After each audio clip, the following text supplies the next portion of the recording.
பல யோகிகளை நான் என் வாழ்வில் பார்த்திருக்கிறேன். நல்லா இருப்பாங்க, ஹெல்த்தியா, கரெக்டா சொல்லுவாங்க. இந்த மாதிரி பஞ்சாங்கம் பார்த்து இந்த நாள்ல விதேக முக்தி அடையறேன், என்னுடைய நான் வந்த வேலையெல்லாம் முடிஞ்சிருச்சு அப்படின்னு சொல்லிட்டு அந்த நாளில் அந்த நேரத்தில் பரமசிவ சாயுச்சிய நிலை அடைந்து விதேக முக்தர்கள் ஆவார்கள். அது எல்லா காமன் மேனுக்குமே சாத்தியம் கிடையாது. ஏதோ சிலருக்கு மட்டும்தான் சாத்தியம், சிலருக்கு மட்டும்தான் சாத்தியம் இல்லைங்கிறதெல்லாம் மூளைச்சலவை. கான்சியஸ் சாவரனிட்டி, இதுதான் வாழ்க்கையின் அடிப்படையாக நாம் எடுக்க வேண்டிய பொறுப்பு.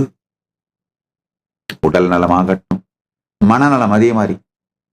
ஸ்ட்ரெஸ் எல்லாம் ஓவரா போயிடுச்சு சாமி, பயம் எல்லாம் அளவு கடந்து போயிடுச்சு சாமி. எத்துணை 1000 ஆண்டுகள் உங்களை இறுக்கி கட்டி வைத்த பயமானாலும் மனக்கட்டமைப்பானாலும்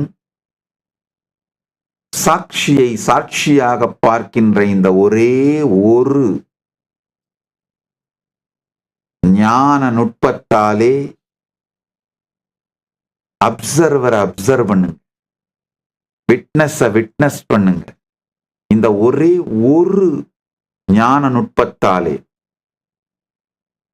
1000 ஜென்மங்கள் நீங்கள் உங்களை கட்டி வைத்துக் கொண்ட மனச்சங்கிலிகள், பயச்சங்கிலிகள், பயத்தாக்குதல்கள்